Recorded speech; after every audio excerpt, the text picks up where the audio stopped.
Hey friends, so today I want to share with you my journey to my calling.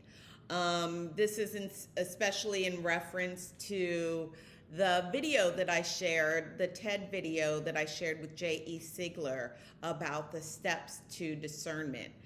Um, I mentioned in my post that I I experienced exactly the same process. That process of going from quiet to fear to haunting to the leap and then to peace and joy.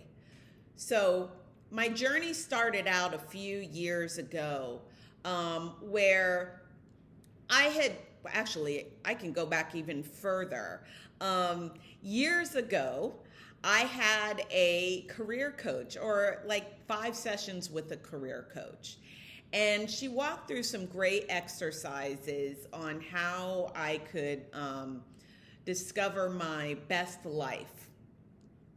And I kind of put that aside. I did get to that best life that I had envisioned in those coaching sessions, which blew me away. But that idea of a coach, I kind of forgot about. Um, and over the years, while I was discovering and seeing that best life kind of happen, at the same time, there was some dissatisfaction. I was doing very well in the corporate world. I was living my dream of working from home, but something still wasn't right. And so I was kind of going through a process of figuring out, what do I want to do? So there definitely were lots of periods of quiet, whether it was through prayer or maybe it was talking to people or reading up on things. And I kind of went through multiple ideas in my head. But I started really paying attention to the things that I loved doing. They were learning, teaching, and in some kind of way that was more about sharing information and helping people. It wasn't so much of like being a teacher. Speaking, I'm one of those, I think, rare people that enjoys speaking in front of people.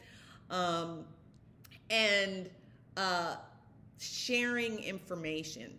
I love doing that. And that was just something that was like consistent over the years. So I ended up getting a career coach, and at the same time determined that, okay, I wanted to become a Clifton Strengths coach. I went through a session where I was first introduced to Clifton Strengths, and I'm like, I love this stuff. I want to figure out how to be a coach. But I started meeting with a career coach, and we were still really focused on, my career, kind of the upward momentum of my career, what's next. But in the back of my mind, this idea of becoming a coach started really developing. And I found myself talking myself out of it. A major career change. I need to go back to school. Can I afford it? Do I want my own business? And the one that I just laugh about to this day, my sister is a marriage and family therapist. She's been that her whole career. And my thought was, I can't be a coach. It's too close to a therapist, and we can't be the same thing. I know that is the strangest excuse, but it was an excuse. So I went through a good period of time talking myself out of it. But as I was working with my career coach, I started realizing, no, this is something I can do. Seeing her process, going from the corporate world into coaching, hearing about her process, her coaching me, really made me see that this is what I want to do in the future. So it was something I was working towards, but it wasn't anything that I was going to do in the near future at the time. But in 2020, Yeah, 2020, right before COVID, I was laid off from my job. And the thought immediately came to me, now is the time.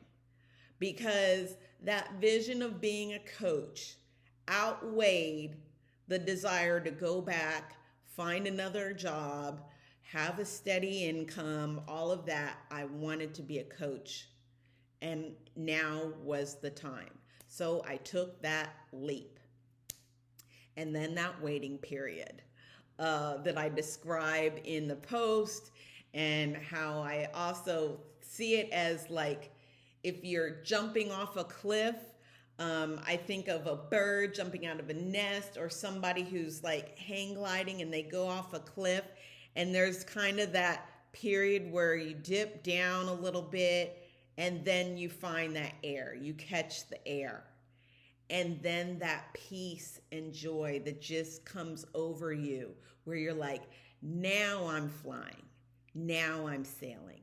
And that is the feeling that I get from doing my coaching, doing these videos with all of you, sharing what I've learned and sharing what I've experienced, getting to share information through social media, getting to be in my positive psychology program, hearing new tools and trying them out, getting to hear how certain tools or aha moments are happening with my clients. It's just all so much peace and joy.